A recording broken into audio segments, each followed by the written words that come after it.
Hello welcome back. इस video में हम देखेंगे string handling in Java chapter को वन शॉट में। जितनी भी चीज़ें इंपॉर्टेंट है एग्जाम पॉइंट ऑफ व्यू से वो हम सारी यहाँ पर कवर करेंगे। जो हमारी स्ट्रिंग क्लास है वो जावा डॉट लैंग पैकेज के अंदर होती है। ठीक है, जावा डॉट लैंग पैकेज है हमारा, ये हमारा डिफ़ॉल्ट पैकेज है जिसे हमें इंपोर्ट करने की ज़रूरत नहीं पड़ती। ये जितने भी हम प्रोग्राम बनाते हैं उनमें ऑटोमेटिकली इंपोर्टेड होता है। तो it is the default package जिसमें स्ट्रिंग क्लास है हमारी पहले से। String is a sequence of characters. For example जैसे मैंने अगर लिखा है हेलो, तो ये कैरेक्टर का सीक्वेंस है। हर एक कैरेक्टर को एक इंडेक्स दिया हुआ होता है। जैसे पहले वाले का होता है 0, अगले वाले का 1 2 3 4, तो सीक्वेंस में चलता है। इसलिए हम इसको इम्यूटेबल एरे ऑफ कैरेक्टर्स भी बोल सकते हैं। मतलब एक तरीके का ये एरे है कैरेक्टर का।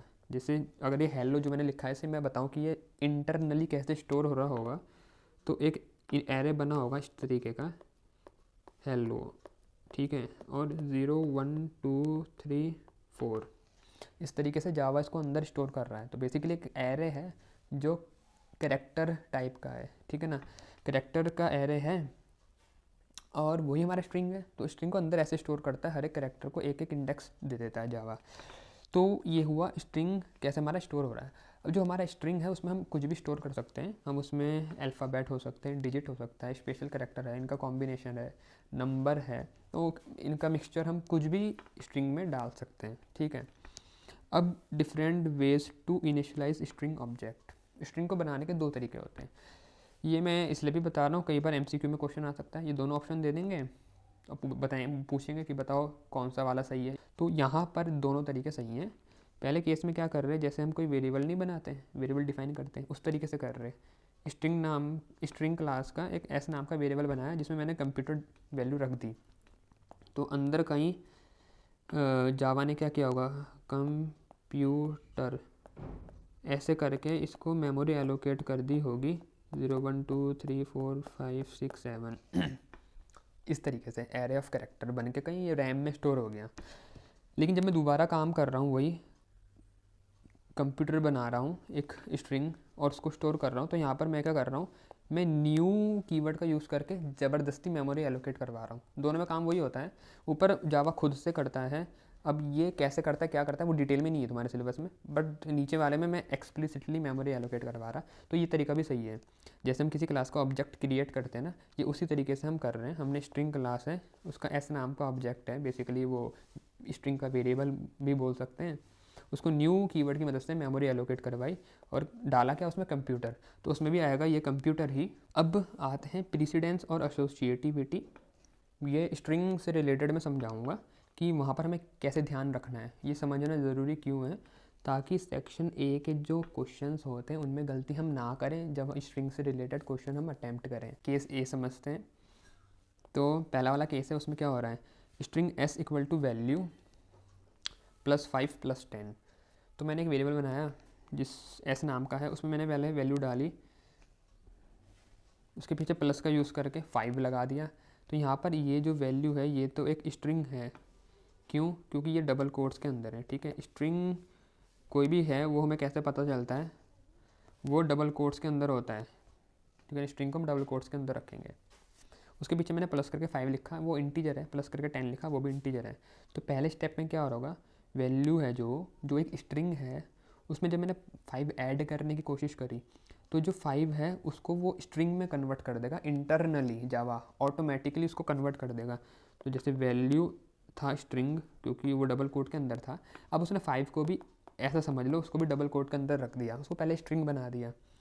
फिर उसके बाद उसने क्या किया, क्योंकि मैंने प्लस का यूज़ किया था तो इसके एंड में 5 को जोड़ देगा, तो वैल्यू 5 ऐसा बना।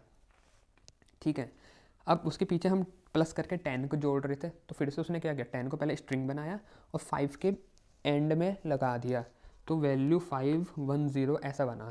ठीक है, वैल्यू 510 ऐसा बना। बच्चे गलती क्या करते हैं, वो 5 और 10 को ऐड कर देते हैं, कितना हुआ 15, और वैल्यू 15 लिख देते हैं। तो ये गलती मत करना, लेफ़्ट से आएगा राइट की तरफ एग्जीक्यूट करता हुआ प्लस ऑपरेटर। ठीक है, ऐसी केस भी है। अब यहाँ देखते हैं क्या हो रहा है। अब यहाँ पर पहले है इंटीजर, ठीक है, और स्ट्रिंग कहाँ पर है, एंड में। तो यहाँ पर जब 5 + 10 हुआ, अब इन दोनों में कोई भी स्ट्रिंग नहीं है, दोनों इंटीजर हैं, तो 5 और +10, दोनों तरफ की चीज़ें अगर इंटीजर हैं तो प्लस यहाँ पर इंटीजर एडिशन करेगा। इंटीजर एडिशन का मतलब क्या होता है, जैसे नॉर्मल हम इंटीजर को ऐड करते हैं तो 5 में अगर 10 ऐड होगा तो कितना बना इस केस में 15, तो यहाँ पर बना वो 15, तो ये दो मिल करके बन गए 15, ऐसा हुआ 15 प्लस वैल्यू। ठीक है, अब 15 में जब वैल्यू जोड़ने लगे तो वैल्यू क्योंकि ये स्ट्रिंग टाइप का है तो ये अटैच हो जाएगा, तो 15 फिर उसके एंड में क्या लिखा आएगा वैल्यू, तो इसलिए आया ऐसा लिखा हुआ। तो हमें इससे समझ में ये आया कि जब भी हमारा कोई स्ट्रिंग आ जाता है ना प्लस ऑपरेटर के साइड में, तो वो उसको फिर वैसे ही जोड़ देता है जैसे यहाँ पर हुआ, लेकिन दोनों जब इंटीजर थे तो उसने ऐड कर दिया। अब तीसरी चीज़ है जो इम्पोर्टेंट मुझे तुम्हें समझानी, वो इक्वल टू ऑपरेटर और डॉट इक्वल्स मेथड के बीच का डिफरेंस। ये इम्पोर्टेंट है तुम्हारे जो प्रोग्रामिंग के क्वेश्चन आएंगे जहाँ पर तुम अपना सर्चिंग सॉर्टिंग वगैरह का यूज़ करोगे, सर्चिंग का यूज़ करोगे तो वहाँ पर जब भी तुम स्ट्रिंग में करोगे यूज़ ना, तो कंपेयर करने के लिए इक्वल्स मेथड का यूज़ करना। क्यों, वो यहाँ देखो, जो तुम्हारा इक्वल्स मेथड है वो कंटेंट को कंपेयर करता है। जैसे मेरी दो स्ट्रिंग है, एक में नाम है मान लो अंश, ये S1 है और S2 में भी है अंश, तो मुझे ये देखना है कि क्या ये दोनों चीज़ें सेम हैं, तो भाई उसके लिए इक्वल्स मेथड का यूज़ होगा। इक्वल टू इनकी लोकेशन देखता है कि क्या दोनों एक ही लोकेशन पे हैं, तो हमें लोकेशन से क्या करना, तो इक्वल टू का तो प्रोग्राम में यूज़ नहीं होगा स्ट्रिंग के केस में। ठीक है, तो यही मैंने यहाँ बता रहा था, क्योंकि ये तुम्हारा जो इक्वल टू है वो मेमोरी एड्रेस को कंपेयर करता है, तो उससे हमें अभी कुछ लेना देना नहीं है, हमें करेक्टर, हमें जो कंटेंट है उसको देखना है, तो उसके लिए हम डॉट इक्वल्स मेथड का यूज़ करेंगे। तो ये इंपॉर्टेंट है, प्रोग्रामिंग पॉइंट ऑफ व्यू से इंपॉर्टेंट है कि मैंने दो स्ट्रिंग बनाई S1 और S2, दोनों में डाला हेलो, लेकिन जब इक्वल टू का यूज़ करके कंपेयर करेंगे तो ये फॉल्स बताएगा क्योंकि दोनों अलग अलग लोकेशन पे स्टोर, लेकिन इक्वल्स मेथड का यूज़ करेंगे तो ट्रू बताएगा क्योंकि दोनों का कंटेंट सेम है, ये भी हेलो है ये भी हेलो है, दोनों एग्जैक्टली इक्वल हैं। अब आते हैं स्ट्रिंग्स के मेथड पे, ये बहुत इंपॉर्टेंट है एग्जाम पॉइंट ऑफ व्यू से भी है क्योंकि तुम्हारे सेक्शन ए में भी आएंगे, सेक्शन बी में अगर प्रोग्रामिंग का क्वेश्चन स्ट्रिंग से रिलेटेड अटैम्प्ट करोगे तो वहाँ तो तुम्हें ज़रूरत पड़ेगी। तो पहला है to upper case method. Syntax क्या है, ये हमें एक स्ट्रिंग लौटा के देता है, ये जो हमारी स्ट्रिंग होती है उसको पूरा अपर केस में चेंज कर देता है। जैसे यहाँ पर मैंने क्या लिखा है, computer@99 dot to upper case. ठीक है, अपर केस का U बड़ा है और C बड़ा है, कैपिटल है दोनों। तो जैसे ही मैंने ऐसे किया तो जो अल्फ़ाबेट यहाँ पर स्मॉल केस में है उनको एक कैपिटल कर देगा, तो यहाँ C तो कैपिटल था तो उसको तो कोई फ़र्क पड़ेगा नहीं, OMPUTER कैपिटल हो गया और @99 वैसा ही रहा क्योंकि डिजिट में तो कोई कैपिटल का मतलब है ही नहीं और स्पेशल कैरेक्टर में भी कुछ मतलब है नहीं, तो जो कैपिटल हो सकता है उनको करता है, जो नहीं हो सकता तो उनको वैसे का वैसे ही रहने देता है। ठीक है, अब आगे बढ़ते हैं टू लोअर केस, उसी तरीके का है बट ये लोअर केस में चेंज करेगा। जैसे मैंने यहाँ लिखा था ICSC dot to lower case, या C कैपिटल था और S कैपिटल था तो इसने उनको भी छोटा कर दिया और जो छोटे हैं वो तो छोटे ही रहेंगे। तो ये भी एक स्ट्रिंग लौटा के देता है जो पूरी लोअर केस में होती है। अब आते हैं ट्रिम मेथड पे, तो ट्रिम मेथड का नाम हिट है ट्रिम करना, मतलब काट देना। तो ये वाइट स्पेस कैरेक्टर हटाता है, जैसे स्पेस हो गया, टैब हो गया या न्यू लाइन, कहाँ से, स्टार्टिंग से और एंडिंग से, स्ट्रिंग में से। तो इसमें इंपॉर्टेंट बात जो ध्यान में रखनी वो ये है कि ये बीच में से नहीं हटाएगा। जैसे एग्जांपल के लिए मैंने ICSC बोर्ड लिया तो मैंने यहाँ स्टार्टिंग में एक स्पेस दिया है, एंड में स्पेस दिया है और एक बीच में भी स्पेस दिया है। तो जब इसने ट्रिम मेथड का मैंने यहाँ यूज़ किया तो उसने स्टार्टिंग का स्पेस हटा दिया, एंड का स्पेस हटा दिया, बट बीच का स्पेस नहीं हटाएगा। लेंथ हमारा यूज़ में आता है स्ट्रिंग की लेंथ निकालने के लिए, तो ये एक इंटीजर वैल्यू देगा क्योंकि लेंथ एक इंटीजर वैल्यू होती है। तो return the count of character in the string. अब फॉर एग्जांपल कंप्यूटर मेरी स्ट्रिंग है कंप्यूटर, तो इसकी लेंथ कितनी होगी, जितने इसमें कैरेक्टर हैं, कितने हैं 1 2 3 4 5 6 7 8, तो इसकी लेंथ है 8। तो इस तरीके से काम करता है। अब यहाँ पर मैंने एक इम्पॉर्टेंट बात लिखी है कि स्ट्रिंग में हमारा लेंथ एक मेथड है। ठीक है, लेंथ एक मेथड है, लेकिन एक लेंथ नाम का एरे में भी हमारे पास कुछ है, वो वेरिएबल होता है। ठीक है, तो लेंथ है जो मेथड है स्ट्रिंग का, उसके आगे ये तुम्हें राउंड ब्रैकेट दिखेंगे, बट जो एरे वाला है वो बस इतना है, उसके आगे कोई राउंड ब्रैकेट नहीं है क्योंकि वो वेरिएबल है। तो एरे की लेंथ निकालेंगे तो नीचे वाले का यूज़ करते हैं, स्ट्रिंग की निकालेंगे तो मेथड का यूज़ करेंगे। तो वही मैंने बात यहाँ पर बता रखी, ठीक है ना। तो इस बात का ध्यान रखना, इसलिए बता रहा हूँ, प्रोग्राम में यूज़ करोगे, गलती कर दी तो फिर मार्क्स कटेंगे। तो ये छोटी छोटी गलतियाँ नहीं करनी अगर तुम पूरे मार्क्स स्कोर करना चाहते हो। तो एक एग्जांपल देखते हैं, जैसे ICSE.length, तो ये मेरे को क्या देगा, ये मेरे को 4 देगा लौटा के, क्योंकि ICSE में 4 करैक्टर हैं। ऐसे ही देखो, मैंने अगर इन्वर्टेड कोट्स ओपन किए, एक स्पेस दिया और क्लोज कर दिए, तो एक स्पेस दिया है वो भी काउंट होगा एज अ स्ट्रिंग। तो इस केस में क्या होगी, मेरी लेंथ 1 होगी, तो इसलिए ये वाला मेरे को 1 देगा लौटा के।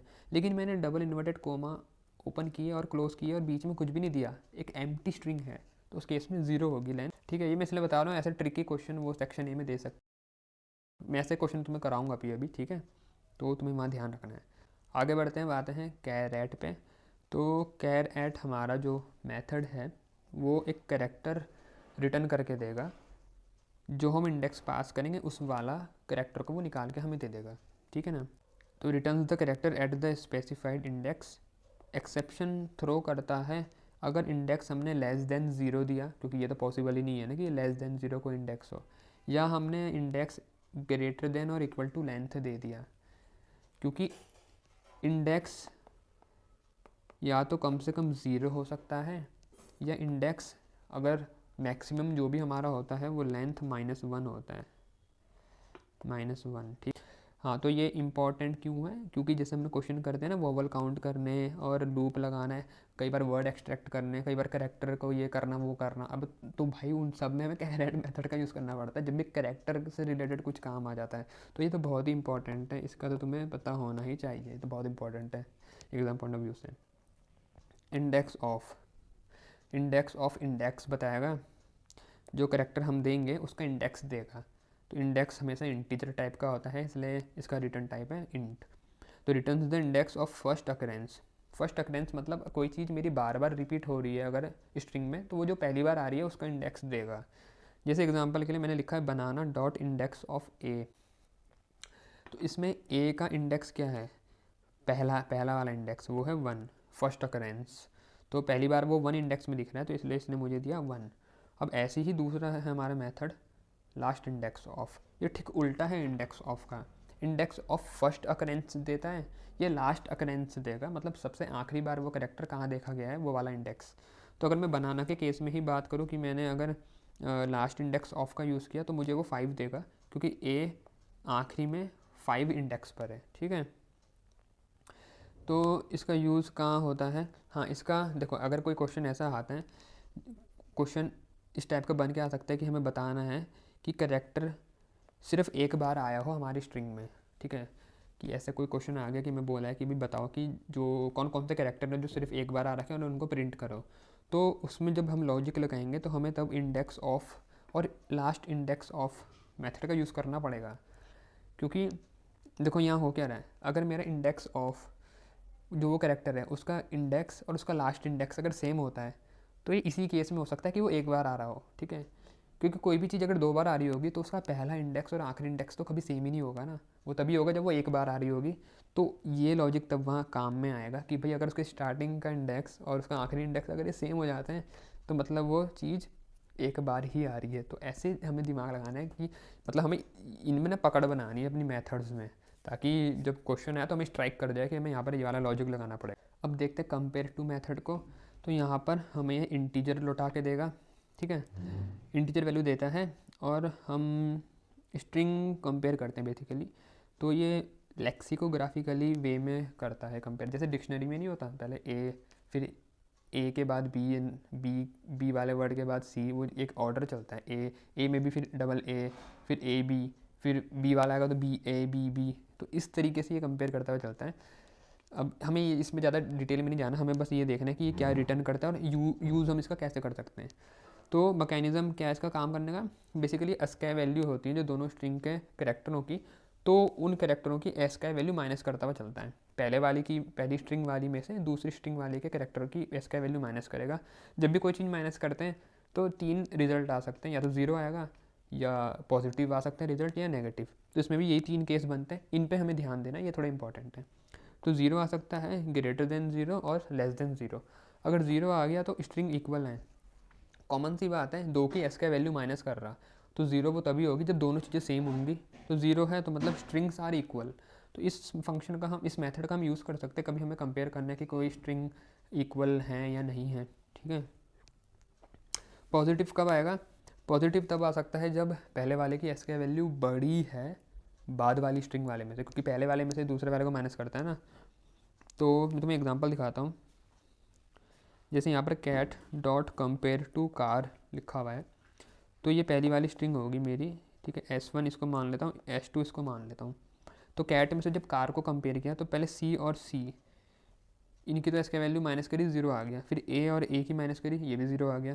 फिर T और R की माइनस करी, तो T की होती है 116, R की होती है 114, तो माइनस करी तो 2 आया, पॉजिटिव 2 आया। तो इसका मतलब क्या हुआ? इसका मतलब ये हुआ जो पहली वाली स्ट्रिंग है वो बड़ी है बाद वाली से, ठीक है। तो कैट हमारा डिक्शनरी ऑर्डर में अगर देखें तो ये बाद में आएगा, पहले कार आएगा। उसी तरीके से अगर माइनस में आती है तो मतलब जो पहली स्ट्रिंग है वो हमारी पहले आएगी। जैसे यहाँ पर एप्पल है और यहाँ बनाना है, रिजल्ट -1 में आ रहा था, तो एप्पल ऑब्वियसली पहले आएगा, बनाना बाद में आएगा। एप्पल A से शुरू हो रहा है, बनाना B से शुरू हो रहा है। तो इस तरीके से काम करता है हमारा कंपेयर टू। हमारा जो सॉर्टिंग एल्गोरिथम है उसके पॉइंट ऑफ व्यू से बहुत इंपॉर्टेंट है, ठीक है ना। तो इसलिए थोड़ा इम्पोर्टेंस इसको देना, इसका थोड़ा समझ लेना कि वर्किंग कैसे करता है। तो ताकि अगर सेक्शन ए में भी छोटे क्वेश्चन बन के हैं या सेक्शन बी में तुम्हारा सॉर्टिंग का क्वेश्चन आ जाए तो तुम उसमें सही से इसका यूज़ कर पाओ, कंफ्यूज ना हो वहाँ पर। अब आते हैं कंपेयर टू इग्नोर केस, तो लगभग सेम है, बट यहाँ पर सिर्फ वो केस से मतलब नहीं रखेगा। तो फॉर एग्जांपल जैसे एडम और एडम दोनों सेम नहीं है, क्योंकि यहाँ पर ए कैपिटल है, यहाँ ए स्मॉल है, दोनों की एस की वैल्यू अलग होंगी। बट क्योंकि ये कंपेयर टू इग्नोर केस है तो इसको फ़र्क नहीं पड़ता, वो बोलेगा एडम में ए है स्टार्टिंग में, यहाँ भी ए है, अब वो छोटा बड़ा है उससे मुझे मतलब नहीं। तो इसलिए ये जब माइनस करेगा तो ये केस से इसको फ़र्क नहीं पड़ेगा। तो अगर केस को हम ध्यान में ना रखें तो दोनों सेम है, तो इसलिए यहाँ पर 0 आया। अब आते हैं इक्वल्स मेथड पे। इक्वल्स मैंने थोड़ी देर पहले भी बताया था, कंपेयर करने के लिए होता है 2 स्ट्रिंग को। तो जैसे यहाँ पर मैंने लिखा कंप्यूटर डॉट इक्वल कंप्यूटर, ठीक है, तो बिल्कुल एग्जैक्टली सेम है तो ट्रू दिया, लेकिन कंप्यूटर डॉट इक्वल्स कंप्यूटर तो यहाँ पर फॉल्स आया क्योंकि इसका C बड़ा है, इसका C छोटा है। तो इसमें भी इक्वल्स के लिए इक्वल्स इग्नोर केस करके एक मेथड है, ठीक है। जैसे अभी ऊपर कंपेयर टू के लिए था, ऐसे इसके लिए भी है। तो उस केस में अगर मैं इग्नोर केस वाला, इक्वल्स इग्नोर केस वाले का यूज़ करूँ तो यहाँ पर जावा लिखा है, यहाँ पर जावा लिखा है, लेकिन उसका जे बड़ा है, यहाँ जे छोटा है, पर ये ट्रू देगा क्योंकि इसको एक केस से मतलब नहीं है। ऐसे यहाँ स्टॉप लिखा है, ये कैपिटल में था या स्मॉल में था, बट क्योंकि मैं यूज़ कर रहा हूँ इक्वल्स इग्नोर केस का, तो तब भी ये ट्रू ही देगा कि उसको केस से मतलब नहीं है, ठीक है। और ये जो वैल्यू हमें लौटा के देता है वो बूलियन टाइप की होती है, तो बूलियन वैल्यू या तो ट्रू होती है या फॉल्स होती है। ये दोनों के लिए है, ये इक्वल्स मेथड के लिए भी और इक्वल्स इग्नोर केस के लिए भी है। आते हैं सब स्ट्रिंग मेथड पर। सब स्ट्रिंग एक स्ट्रिंग का छोटा पार्ट निकाल के देता है, तो इसका यूज़ कैसे होगा? 2 तरीके हैं यूज़ करने के। पहला तरीका है कि मैं यहाँ पर जहाँ से स्ट्रिंग निकालना चाहता हूँ, जहाँ से छोटा टुकड़ा निकालना चाहता हूँ वो वाला इंडेक्स दूंगा। तो जैसे मैं एक एग्जांपल बताता हूँ, जैसे मैंने लिखा अनहैप्पी डॉट सब स्ट्रिंग 2, तो ये हो गया अनहैप्पी। अब अनहैप्पी का बोलता है वो सेकंड इंडेक्स, तो सेकंड इंडेक्स तो ये है। सेकंड इंडेक्स पे कौन है भाई? सेकंड इंडेक्स पे है H, तो वो H से निकालना शुरू करेगा। अब क्योंकि हमने यहाँ सिर्फ स्टार्टिंग वाला इंडेक्स दिया है, हमें ये नहीं पता रुकना कहाँ पे है, तो वो निकालता जाएगा, एंड तक सारा निकाल देगा, तो हैप्पी निकल के बाहर आएगा, तो इसलिए मुझे आउटपुट में मिला हैप्पी।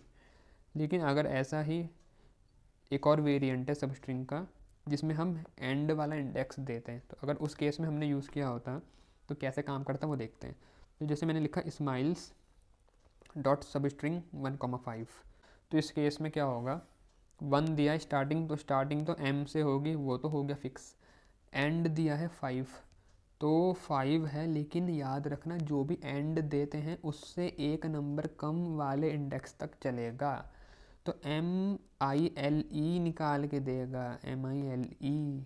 यहाँ बच्चे बहुत फंसते हैं, वो एंड वाले इंडेक्स को भी काउंट करते हैं क्योंकि दिमाग में रहता है कि भाई स्टार्टिंग वाला है, जब वहाँ से काउंट हो रहा तो एंड वाले तक होगा। तो ये गलती मत करना। तो ये कॉमन एरर है जो बच्चे पेपर में गलतियाँ करते हैं, ठीक है ना। एंड वाला इंडेक्स नहीं होता, उससे ठीक एक नंबर पहला वाला वहाँ तक ही वो निकाल के हमें सब स्ट्रिंग देता है। रिप्लेस का हम यूज़ करते हैं तो वो ओल्ड कैरेक्टर को नए कैरेक्टर से रिप्लेस करके हमें एक नई स्ट्रिंग दे देता है।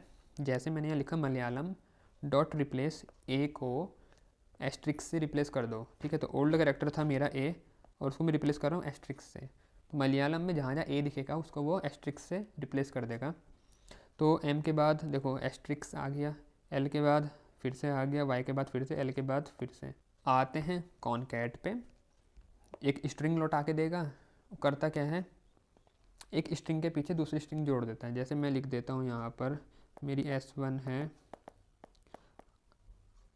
हेलो, ठीक है, S2 है मेरी वर्ल्ड। तो मैंने लिखा S1 डॉट कॉनकैट S2, तो S1 कौन थी, हेलो, तो हेलो वर्ल्ड लिखा हुआ आ जाएगा, ठीक है, ठीक है ना। तो यहाँ पर ध्यान बस इस बात का रखना, जो पहले लिखी है वो पहले आएगी, जो कॉनकैट के अंदर लिखी है वो फिर एंड में अटैच हो जाती है, एंड में कॉनकैट होके जुड़ जाती है, कॉनकैटिनेट होके जुड़ जाती है। स्टार्ट्स विद और एंड्स विद, ये दो मेथड हैं, लगभग काम सेम है, बस एक स्टार्टिंग का देखता है, एक एंडिंग का देखने के लिए यूज़ में आता है। कैसे देखो, तो ये हमें बुलियन रिटर्न टाइप देंगे, मतलब ट्रू या फॉल्स। और जैसे मैंने एग्जांपल लिया doctor dot Jones dot starts with doctor dot, तो यहाँ पर स्टार्ट विद में क्या करेगा, वो कंपेयर करेगा कि क्या ये जो डॉक्टर डॉट जोन्स स्ट्रिंग है, क्या वो जो ये यहाँ पर मैंने डॉक्टर डॉट दिया है इससे स्टार्ट होती है, तो होती है, तो इसलिए ट्रू आ गया। ऐसी एंड्स विद, वो एंडिंग में देखते हैं। तो मैंने यहाँ जोन्स दिया था, तो भाई जो मेरी स्ट्रिंग है वो जोन्स से एंड हो रही है, तो इसने भी ट्रू दे दिया। तो एक एंडिंग को देखने के लिए होता है, एक स्टार्टिंग को देखने के लिए ये मेथड, ठीक है। तो लगभग काम सेम है, बस उनका एक आगे से काम करेगा, एक पीछे से काम करेगा, ठीक है। तो useful in processing names string और पार्सिंग सेंटेंसेस। तो कई बार हमारा लॉजिक ऐसा आता है कि जब हमें नेम प्रोसेस करने होते हैं, प्रोसेस मतलब कुछ नेम्स में काम करना है कि भाई हमें देखना है कि कौन कौन से नाम इस वर्ड से स्टार्ट होते हैं। कुछ ऐसे क्वेश्चन आ रखे तुम्हारे प्रीवियस ईयर में, ठीक है ना। इनिशियल्स में देखना है कि कौन कौन इस लेटर से स्टार्ट है, इस वर्ड से स्टार्ट है, ऐसा करके कुछ, या इससे एंड होते हैं, तो वहाँ पर इसका यूज़ होगा, ठीक है। ऐसी सेंटेंसेस या स्ट्रिंग्स में भी कहीं पर ऐसा कुछ लॉजिक हमें लगता है जहाँ हमें देखना है कि कोई पर्टिकुलर चीज़ इस स्ट्रिंग के स्टार्टिंग में आती है या नहीं आती, तो या एंडिंग में आती है, तो वहाँ पर इनका हमें यूज़ करना पड़ेगा। तो तुम्हें मतलब ये याद रखनी चीज़ें कि किसका क्या यूज़ है, ताकि एग्ज़ाम में तुम्हें स्ट्राइक कर जाए कि भाई यहाँ पर तुम्हें ये वाला मेथड का यूज़ लगाना है। अब आते हैं वैल्यू ऑफ पे। तो वैल्यू ऑफ तुम्हारे जो भी हम इसके अंदर देते हैं वैल्यू, जो भी देंगे, जो भी टाइप की देंगे उसको वो स्ट्रिंग में कन्वर्ट कर देगा। तो कन्वर्ट प्रिमिटिव टाइप, जैसे इंट, फ्लोर, कैर, बुलियन, डबल, तो जो भी हम प्रिमिटिव टाइप की वैल्यू यहाँ पर पास करवाएंगे वो उसको स्ट्रिंग में कन्वर्ट कर देगा। जैसे मैंने लिखा है स्ट्रिंग डॉट वैल्यू ऑफ 100, 100 यहाँ पर मैंने एक इंटीजर पास किया, तो उसने 100 को एक स्ट्रिंग में बना के दे दिया, स्ट्रिंग में कन्वर्ट कर दिया। तो अच्छा देखो यहाँ पर ये जो हमारा स्ट्रिंग है ये क्लास का नाम है ना, तो इसको हम जब भी मेथड को कॉल करते हैं ना क्लास के नाम से कॉल करेंगे, क्योंकि ये एक स्टैटिक मेथड है स्ट्रिंग क्लास का, ठीक है। तो ये अच्छा, तो ऐसा क्वेश्चन भी बन के आ सकता है कि कौन सा एक स्टैटिक मेथड है स्ट्रिंग क्लास का। 4 ऑप्शन दे देंगे तुम्हें, value of, to upper case, replace या कॉनकैट। तो तुम्हें ये पता होना चाहिए कि तुम्हारा एक ही मेथड है वैल्यू ऑफ, जो स्टैटिक मेथड है इस स्ट्रिंग क्लास का जो तुम्हारे सिलेबस में है, ठीक है। और जब भी इसको कॉल करेंगे तो स्ट्रिंग डॉट करके करेंगे। तो अब ये मैंने यहाँ जो लिखा है this is the reverse of integer dot parseInt, ये मैं ये बता रहा हूँ कि तुम्हें ये पता होना चाहिए कनेक्शन। जब हम जैसे रैपर क्लास में ये मेथड जब पढ़ोगे पार्सिंट वाले, तो वहाँ पर अलग अलग रैपर क्लास के अलग अलग मेथड हैं। तो वो क्या करते हैं, जैसे अगर इंटीजर के केस में क्या करता था वो स्ट्रिंग को लेकर के इंटीजर में कन्वर्ट करता था, जबकि वैल्यू ऑफ उल्टा काम कर रहा है, ये इंटीजर को लेकर के स्ट्रिंग में कन्वर्ट कर रहा है, ठीक है। समझ में आ रहा है ना। तो मतलब ये वैल्यू ऑफ मेथड एक तरीके का उल्टा काम कर रहा है, जैसे मेरे ये रैपर क्लास के पार्सेंट वाले मेथड काम करते थे। तो ये तुम्हें थोड़ा पता होना चाहिए इनके बीच का कनेक्शन, क्योंकि क्वेश्चन आएगा अगर मिलता जुलता तो कन्फ्यूज़ पेपर में, क्योंकि पेपर में पता चलता है बच्चों को कि ये पता नहीं पार्सेंट में ऐसा करता था कि ये वैल्यू ऑफ में करता था। तो ये तुम्हें अभी से पता होना चाहिए दोनों के बीच का डिफरेंस, ताकि गलती एग्जाम में जाके ना करो। कुछ क्वेश्चंस करते हैं। तो what is the output of education dot substring 2,5 dot concat U dot to upper case. तो एक ऐसा क्वेश्चन है। अब इसमें होगा क्या, एजुकेशन है तो यहाँ से हमारा सॉल्व हम करेंगे। तो एजुकेशन में से डॉट सबस्ट्रिंग 2,5, भाई 2,5 तो 2 कौन है मेरा, यू। तो यू से लेकर के 5 बोला है तो उससे एक नंबर कम तक, मतलब ए तक। तो यू से लेकर के ए तक तो मेरे को यहाँ से निकल के आ जाएगा UCA। उसके बाद है डॉट कॉनकैट यू, तो उसमें कॉनकैट कर रहे यू तो फिर से पीछे यू जुड़ जाएगा एंड में। मैंने बताया था ना कॉनकैट का यूज़ करते थे, कॉनकैट के अंदर लिखा है वो फिर एंड में लगता है। तो UCA बना, फिर से डॉट करके 2 अपर केस का यूज़ कर रहे तो ये सब कैपिटल हो जाएंगे, तो UCA ऐसा बनेगा। तो वही हमारा आउटपुट आ रहा है। तो यहाँ स्टेप्स लिखे हुए कैसे काम हो रहा है वो तुम पढ़ सकते हो, बट मैंने तुम्हें समझा दिया है। इसी तरीके से अगला क्वेश्चन है string x equal to computer. अब यहाँ पर x डॉट इंडेक्स ऑफ फिर ये तो सॉल्व करते हैं। तो देखो क्या हो रहा है, ये कुछ ऐसा बना, x था मेरा कौन, कंप्यूटर। तो कंप्यूटर डॉट इंडेक्स ऑफ अंदर कौन है, फिर से कंप्यूटर डॉट कैरेट 4। तो भाई ये जो था, ठीक है ना। अब कंप्यूटर डॉट कैर एट 4, तो कंप्यूटर का कैरेक्टर एट 4 कौन है, तो 0 तो मेरा हुआ C, 1 2 3 4 वो है U। तो कैर एट 4 कंप्यूटर में है U छोटा वाला। फिर हमने बाहर यूज़ करा है इंडेक्स ऑफ का, तो ये U तो ऐसा कुछ बना है इंडेक्स ऑफ U, और था बाहर computer dot index of U। तो U का इंडेक्स निकालेगा किस में से, कंप्यूटर में से, ठीक है ना। ऐसा बना ना computer dot index of U। तो कंप्यूटर में से इंडेक्स निकालेगा U का, तो कंप्यूटर 0 1 2 3 4।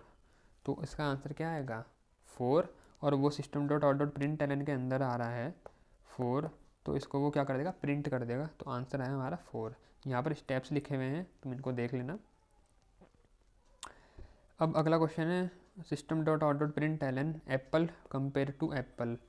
अब यहाँ पर कंपेयर टू या कंपेयर टू इग्नोर केस, ये तुम्हें ध्यान रखना है कि भाई कौन से मेथड का यूज़ हो रहा है। तो कंपेयर टू क्या करेगा, छोटा a है और बड़ा a, इनकी पहले s का वैल्यू को माइनस करने बैठेगा। अब छोटे a की 97 है, बड़े की है 65। तुम्हें 3 वैल्यू याद होनी चाहिए, छोटे a की, बड़े a की और डिजिट की, 0 की, ठीक है ना। तो ये कम से कम इतनी तो याद होनी चाहिए तुम्हें s का वैल्यू।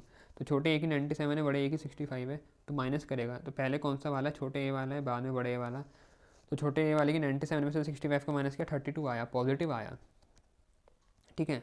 तो ये कुछ ऐसा बना 32 ग्रेटर देन 0, ठीक है। ये system dot out dot print L N के अंदर बना। तो अगर 32 ग्रेटर देन 0 है तो क्या है, ट्रू है कि फॉल्स है, तो ये ट्रू है। तो ये अंदर सॉल्व होकर बना ट्रू, तो system dot out dot print L N ने प्रिंट कर दिया ट्रू। एक में क्वेश्चन लाया मैंने, तो मुझे पहले बताया था एम्प्टी स्ट्रिंग से रिलेटेड, जब हमें लेंथ वाला पढ़ा रहा था मेथड। तो देखो क्वेश्चन आ गया कि system dot out dot print L N double inverted quotes हैं, इसके अंदर कुछ भी नहीं है, स्पेस वगैरह कुछ नहीं है, डॉट लेंथ पूछा है। उसके नीचे सेम स्टेटमेंट है, फिर system dot out dot print L N, यहाँ पर एक स्पेस मारा है।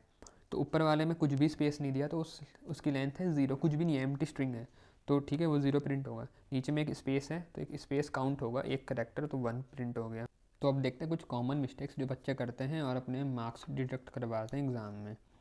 तो पहली तो है वो इक्वल टू ऑपरेटर और इक्वल्स मेथड के बीच का डिफरेंस तुम्हें पता होना चाहिए कि कब किसका यूज़ करना। दूसरी चीज़ है, जब भी लेंथ निकालोगे तो लेंथ मेथड है उसका यूज़ होगा, ठीक है ना। इस वाले का यूज़ नहीं होता, ये तरीका हम एरे में यूज़ करते हैं, ठीक है ना। तो स्ट्रिंग के केस में लेंथ मेथड है। तीसरा है सब स्ट्रिंग के केस में जो एंड वाला कैरेक्टर होता है, जैसे यहाँ पर सब स्ट्रिंग 1,4 है, तो याद रखना 4 वाला इंडेक्स नहीं लिया जाएगा, 3 तक ही वो स्ट्रिंग हमें लौटा के देगा। अगला है करेक्टर कोड्स। तो जब भी जैसे हम यूज़ करते हैं हमारे मेथड जो करेक्टर को एक्सेप्ट करते हैं, हम कई बार भूल जाते हैं और हड़बड़ी में क्या करते हैं डबल कोट्स में रख देते हैं करेक्टर, वो गलत है, ठीक है ना, सिंगल कोट्स में आएंगे। तो ये गलती मत करना, जब क्वेश्चन की प्रैक्टिस करोगे ना तो ये साथ ही साथ अगर गलती कर रहे हो उनको सुधारते चलो, ताकि एग्ज़ाम आते आते गलतियाँ होना बंद हो जाएं अगर हो रही हैं अभी भी, ठीक है। तो इन चीज़ों का थोड़ा ध्यान रखना। इम्यूटेबिलिटी इग्नोरेंस, हाँ ये सेक्शन बी में होती है गलती, बच्चों ने बहुत करीबी है। अब जैसे मैं कभी एस स्ट्रिंग को अपर केस में करता हूँ तो मैंने लिखा S dot to upper case, उसके बाद वो उसको वापस एस में असाइन करना भूल जाते हैं। जैसे असली में होना ये चाहिए वो एस इक्वल टू लिखना में भूल जाते हैं, उनको लगता है S dot to upper case किया और वो अपर केस हो गया, नहीं होता। यही तो इम्यूटेबिलिटी है, स्ट्रिंग में चेंज नहीं आएगा, उसे फिर से हमें या तो उसमें स्टोर करवाना पड़ेगा, वरना ऐसे स्ट्रिंग चेंज नहीं होती, तो तुम्हें वापस उसे असाइन करना पड़ेगा, ठीक है ना। ठीक है, तो ये कुछ बातें हैं जिनका ध्यान रखना है तुम्हें, ताकि तुम फुल 100 में से 100 मार्क्स स्कोर करो और कहीं पर भी कोई चांसेस ना छूटें जहाँ पर मार्क्स डिडक्ट हो। मुझे उम्मीद है वीडियो अच्छी लगी होगी और टॉपिक समझ में आ गया होगा। वीडियो अच्छी लगी है तो वीडियो को लाइक कर देना, सब्सक्राइब भी कर लेना, कमेंट करके बताना मुझे कौन सा पार्ट अच्छा लगा है, और फिर मिलते हैं किसी दूसरी वीडियो में। Thanks for watching.